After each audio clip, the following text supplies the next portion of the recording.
मैं संजय पारिक एक बार फिर से आपका आपके YouTube channel Parik physics academy में स्वागत करता हूं। दोस्तों, हम क्लास 12th का इलेक्ट्रोस्टैटिक्स चैप्टर पढ़ रहे हैं या इलेक्ट्रिक चार्जेस एंड फील्ड्स पढ़ रहे हैं, जिसमें हमने ऑलमोस्ट 4 या 5 लेक्चर कंप्लीट कर लिए हैं। हम रिवाइज्ड सीबीएसई सिलेबस जो है अपना, उसके अकॉर्डिंग पढ़ रहे हैं। ठीक है, तो आप एक भी लेक्चर स्किप नहीं करें, एक भी लेक्चर मिस नहीं करें। आज का जो टॉपिक है वो है electric field intensity due to continuous charge distribution. ठीक है, एक सतत आवेश वितरण के कारण विद्युत क्षेत्र की तीव्रता निकालनी है हमें। ठीक है, अभी तक हमने जो इलेक्ट्रिक फील्ड इंटेंसिटी निकाली थी वो निकाली थी पॉइंट चार्ज के थ्रू। ठीक है, ये जो टॉपिक है ये बोर्ड के लिए भी उतना ही जरूरी है जितना कि बाकी जो कॉम्पिटिटिव एग्जाम्स होते हैं आपके, जी हो गया, नीट हो गया, एम्स हो गया, उनके लिए भी बहुत इंपॉर्टेंट टॉपिक है। तो विदाउट एनी स्किप आप ये वीडियो पूरा कंप्लीट देखिए। मैं 2 क्वेश्चन यहां करवाऊंगा आपको। ठीक है, उससे आपको एक आइडिया मिलेगा क्वेश्चन को किस तरीके से सॉल्व किया जाता है। क्लियर है? तो आइए चलते हैं। Electric field intensity due to continuous charge distribution. Electric field intensity due to continuous charge distribution. मेरे हिंदी वाले दोस्त लिख सकते हैं कि सतत आवेश वितरण के कारण विद्युत क्षेत्र की तीव्रता। सतत आवेश वितरण के कारण विद्युत क्षेत्र की तीव्रता। सतत आवेश वितरण क्या है दोस्तों? अभी तक हमने जो पढ़ा था वो पढ़ा था कि यहां कोई चार्ज प्लस क्यू है और इसके कारण किसी पॉइंट P के ऊपर जो r डिस्टेंस पे है, इलेक्ट्रिक फील्ड इंटेंसिटी हमने निकाली थी E=kq/r²। निकाली थी। यहां ये पॉइंट चार्ज था। अब मैं बात करता हूं कि यदि मेरे पास में, क्वेश्चन ले लेता हूं मैं एक, कि यदि मेरे पास में कोई रॉड है जिसकी लेंथ L है और इसके ऊपर मैंने Q+Q चार्ज को डिस्ट्रीब्यूट कर रखा है equally, uniformly, plus Q charge distributed uniformly. ठीक है, तो मुझे इस रॉड से एक डिस्टेंस x के ऊपर P पॉइंट है जहां मुझे इलेक्ट्रिक फील्ड इंटेंसिटी इस कंटिन्यूअस चार्ज डिस्ट्रीब्यूशन के कारण निकालनी है। प्रॉब्लम समझना, ये कोई रॉड है जिसके ऊपर इक्वली चार्ज डिस्ट्रीब्यूट है मेरा +Q, इसकी लेंथ L है और इससे x दूरी पर जो पॉइंट P है उसके ऊपर मुझे इस चार्ज डिस्ट्रीब्यूशन के कारण इलेक्ट्रिक फील्ड इंटेंसिटी निकालनी है। दोनों में अंतर है, ये यहां पॉइंट चार्ज था और ये यहां चार्ज डिस्ट्रीब्यूशन है, कंटिन्यूअस डिस्ट्रीब्यूशन है।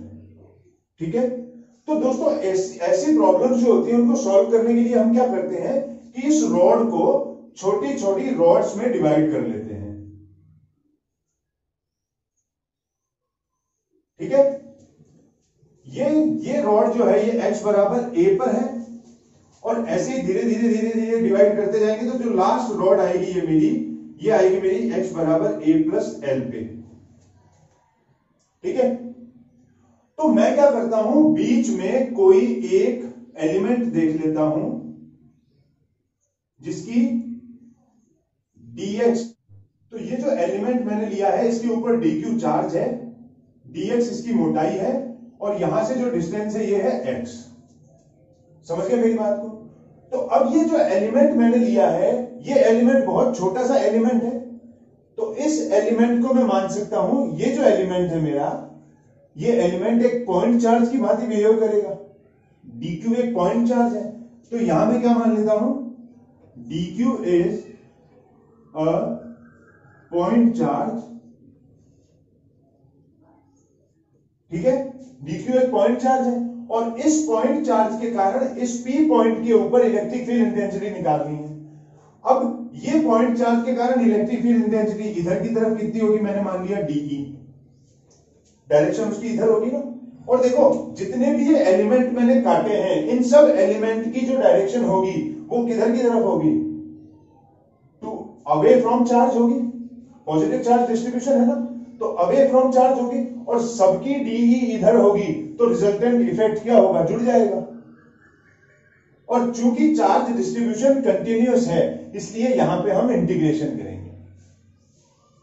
चीज समझ में आई भाई? ऐसी प्रॉब्लम को सॉल्व करने के लिए हम क्या करते हैं कि छोटे छोटे एलिमेंट्स में मैंने मेरी रॉड को डिवाइड कर लिया। हर एक एलिमेंट पे एक छोटा सा चार्ज होगा। उस चार्ज को मैंने यहां कोई dx मोटाई का एलिमेंट ले लिया, जिसके ऊपर dq चार्ज मान लिया, यहां से डिस्टेंस x मान ली। अब इस छोटे से चार्ज डिस्ट्रीब्यूशन के कारण मैं इस p पॉइंट के ऊपर ये जो इलेक्ट्रिक फील्ड इंटेंसिटी है, इसकी वैल्यू निकाल सकता हूं। मुझे पता है वो सूत्र मेरा। तो छोटे से ये dE की वैल्यू हो गई मेरी। अब देखो फॉर्मूला क्या होता है, KQ/R। तो Q यहां कितना है, ये आपका स्मॉल dq, तो ये हो जाएगा K dq अपॉन डिस्टेंस कितनी है, x²। ठीक है, तो ये तो हुआ पर्टिकुलर इस एलिमेंट के कारण। अब ऐसे बहुत सारे एलिमेंट है मेरे पास में और सबका डायरेक्शन इधर होगा, अवे फ्रॉम चार्ज होगा। अवे फ्रॉम चार्ज होगा तो यहां कंटिन्यूअस चार्ज डिस्ट्रीब्यूशन है, तो मैं ऐड करने के लिए यहां कौन सी मैथमेटिक्स की टर्म काम में लूंगा, इंटीग्रेशन। ठीक है, तो इंटीग्रेशन में काम में लूंगा। और इंटीग्रेशन कहां से कहां तक होगा, ये देखो पहला एलिमेंट कहां पे है मेरा, x is equal to a पर, और लास्ट एलिमेंट कहां पे है मेरा, x is equal to a plus l पर। तो यहां जो मेरा एलिमेंट होगा वो x is equal to a और लास्ट एलिमेंट होगा x is equal to a plus l पर। तो ये दोस्तों सूत्र आ गया इसका। ठीक है, तो हम इसको यहां लिख सकते हैं E net is equal to, K तो कांस्टेंट है, integration of a to a plus l ले लेता हूं मैं, dq ओवर x²। ये इक्वेशन 1 आ गई। ये आपको ध्यान रखनी है, यहां तो कोई प्रॉब्लम नहीं। अब हम यहां क्या करेंगे, देखो ये पूरी रॉड है, पूरी रॉड के ऊपर चार्ज कितना है, Q। पूरी रॉड की लेंथ कितनी है, L। अगर मुझे चार्ज पर यूनिट लेंथ लेना हो, पूरी रॉड पे चार्ज Q है, पूरी रॉड की लेंथ L है। अगर मैं पर यूनिट लेंथ के ऊपर चार्ज ले लूं और उसको मैं बोलूं लैम्डा, तो लैम्डा क्या है मेरा, पर यूनिट लेंथ के ऊपर चार्ज, मतलब इसको मैं बोलूंगा यहां पे लीनियर चार्ज डिस्ट्रीब्यूशन, या इसको बोलेंगे हम चार्ज पर यूनिट लेंथ। ठीक है, तो लैम्डा क्या होगा मेरा, चार्ज पर यूनिट लेंथ हो गया। अब लैम्डा बराबर Q/L है, तो ऐसे ही यहां पे dq/dx भी निकाल सकता हूं मैं। क्यों निकालना है ये, क्योंकि देखो इस टर्म को हम सॉल्व नहीं कर सकते, इंटीग्रेट करें तो dq है यहां पे और ये x है। तो या तो मुझे क्या करना पड़ेगा, इस पूरे फॉर्मूले को q की फॉर्म में लाना पड़ेगा, या पूरे फॉर्मूले को x की फॉर्म में लाना पड़ेगा। यहां dx लेना पड़ेगा मुझे, तभी इंटीग्रेशन कर सकते हैं अपन लोग, तभी समाकलन कर सकते हैं हम लोग।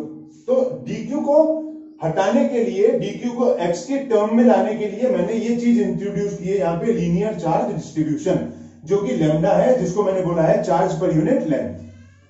समझ में आया? तो चार्ज पर यूनिट लेंथ को मैं लैम्डा को ऐसे लिख सकता हूं dq/dx, या dq को मैं लिख सकता हूं लैम्डा इंटू dx। मेरा काम हो गया। dq को मैं x की फॉर्म में तो लेना चाह रहा था, तो अब यहां क्या करें, use equation 2 in equation 1 use करूं, यहां पे dq की वैल्यू रखूं, तो देखो क्या आ जाएगा, E net is equal to K integration of a to a plus l, यहां पे अपन रख देंगे lambda into d x upon x square. Lambda constant है, बाहर आ जाएगा भाई, क्यू और अपॉन एल कांस्टेंट है, तो ये हो जाएगा K lambda integration of a to a plus l, ये हो जाएगा d x upon x square. Integration आता है 1 अपॉन एक्स स्क्वायर का, तो ये हो जाएगा E net is equal to K lambda minus 1 upon x, इसका इंटीग्रेशन हो गया ए टू ए प्लस एल, के लैम्डा यहां पे ले लो, तो ये हो जाएगा minus 1 upon a plus L minus 1 upon ए, या ये हो जाएगा K lambda 1 upon a minus 1 upon a plus l, ये आपका आंसर है। लैम्डा की वैल्यू भी रख सकते हो यहां पे से क्यू अपॉन एल, तो लैम्डा की वैल्यू रखेंगे तो K q upon l bracket में 1 upon a minus 1 upon a plus l. तो ये आ गया आपका electric field intensity due to continuous charge distribution. Continuous charge distribution के कारण किसी पॉइंट P के ऊपर इलेक्ट्रिक फील्ड इंटेंसिटी का फॉर्मूला होता है K q upon l 1 upon a minus 1 upon a plus L. Concept समझ में आया? ठीक है, पॉज करके फटाफट बता रहा हूं। एक नेक्स्ट न्यूमेरिकल आपको बताता हूं, उससे आपका जो कॉन्सेप्ट है थोड़ा सा और क्लियर हो जाएगा। ठीक है,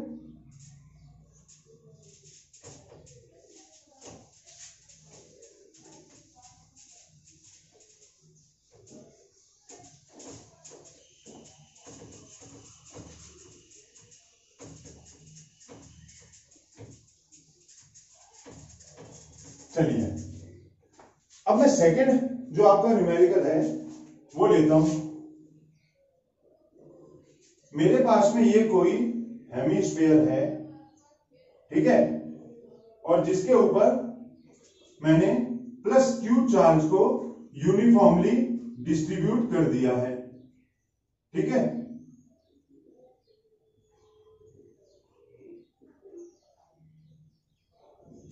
यूनिफॉर्मली डिस्ट्रीब्यूट कर दिया है। ये इसका सेंटर है O, ये इसकी रेडियस है R।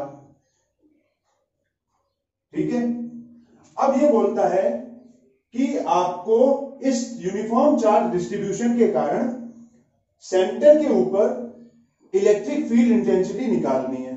ठीक है, क्या निकालनी है? Find the electric field intensity at the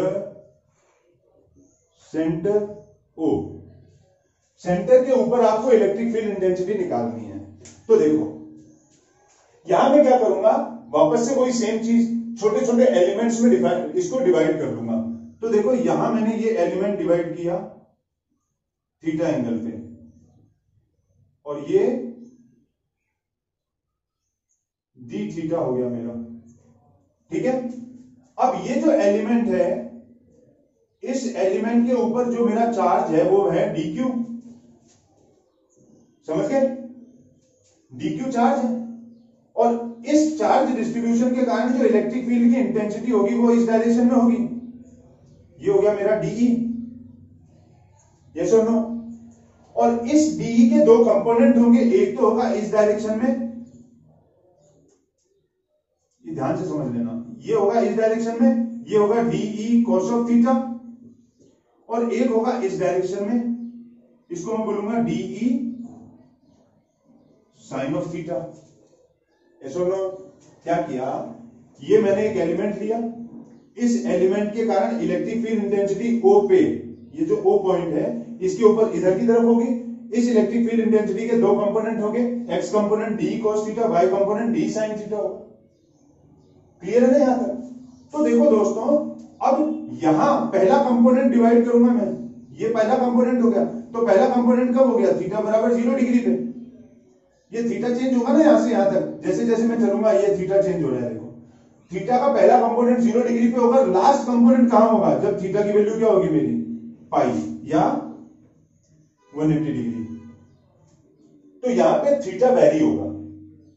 ठीक है, अब एक चीज तो ये हो गई, दूसरी चीज, जब मैं ये कंपोनेंट मैंने इसका काटा और इसके कारण मैंने डी साइन थीटा और डी कॉस थीटा दो कंपोनेंट देखे, तो यहां पे अगर मैं सेम सिमेट्री जैसे यहां काटा ना मैंने, अब जब मैं इधर काटूंगा तो ये एक और एलिमेंट हो गया।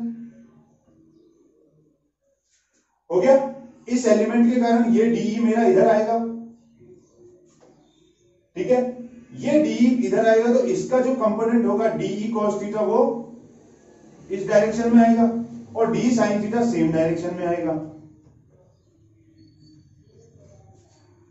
डी साइन थीटा तो सेम डायरेक्शन में आ रहा है, लेकिन डी कॉस थीटा की पहले वाली डायरेक्शन इधर थी, तो अब डायरेक्शन इधर हो गई। दोनों क्या हो गए? एक दूसरे के अपोजिट हो गए। अपोजिट हो गए तो इन दोनों का इफेक्ट जो क्या होगा? कैंसिल आउट हो जाएगा। तो ड्यू टू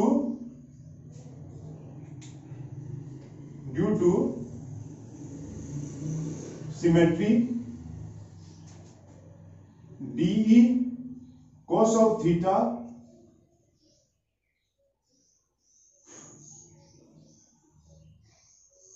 कैंसिल आउट, ठीक है। और डी साइन थीटा का इफेक्ट आपका प्लस हो रहा है यहां पे।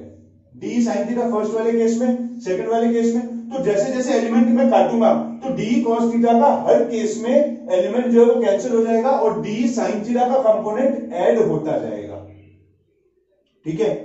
और डी साइन थीटा ऐड होता जाएगा तो मेरे पास में जो नेट इलेक्ट्रिक फील्ड आएगा ई नेट, वो भी एट ओ पॉइंट पे वो आ जाएगा integration of dE sine theta. और यहां पे जो लिमिट होगी वो theta is equal to 0 degree से कहां हो जाएंगी मेरी? 180 डिग्री, ठीक है। ये देखो थीटा बराबर 0 से कहां तक चला मेरा? थीटा बराबर 180 डिग्री तक। चीज समझ में आई? कंटिन्यूस चार्ज डिस्ट्रीब्यूशन के कारण इलेक्ट्रिक फील्ड इंटेंसिटी निकाल रहा हूं मैं सेंटर के ऊपर, ठीक है। तो ये मेरा फॉर्मूला आ गया। अब मुझे इसको सॉल्व करना है, ठीक है। तो मैं इसको सॉल्व करने के लिए क्या करूंगा? वही मेरा ये छोटा सा कंपोनेंट है, ठीक है। आप पहले इस चीज को फटाफट डायग्राम बनाओ, पॉज करके। मैं एक घुट पानी पी लेता हूं, जल्दी कीजिए।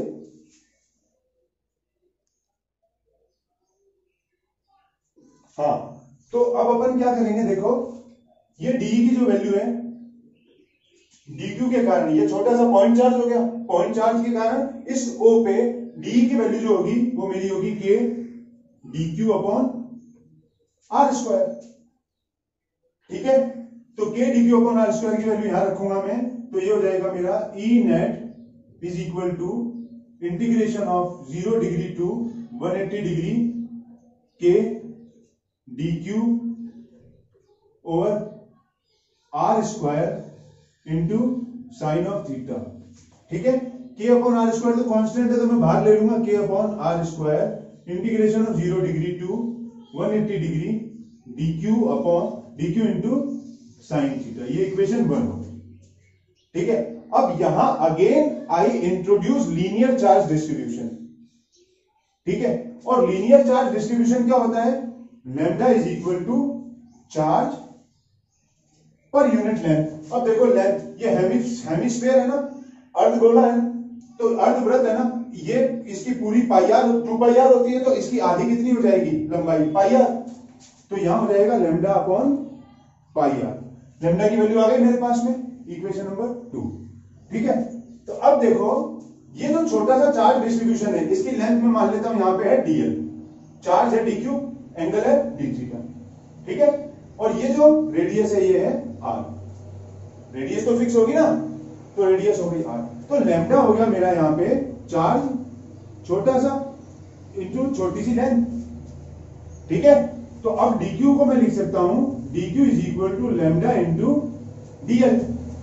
और अपन ने एक फॉर्मूला पढ़ा था, ये होता है कि अगर ये r हो, ये जो आपकी लेंथ dl हो, ये d थीटा हो, तो dl बराबर क्या होता है भाई?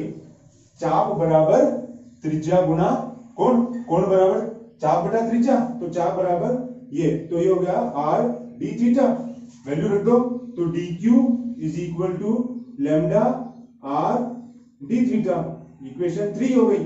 3 से जो dq की वैल्यू है यहां रख देता हूं मैं इक्वेशन नंबर 1 में और सॉल्व करता हूं। तो इक्वेशन 1 में वैल्यू रखूंगा तो E net is equal to k upon r तो कांस्टेंट हो गया मेरा, k upon r square integration of 0 degree to 180 degree हो गया, dq की वैल्यू हो गई मेरी lambda r d theta into sine theta.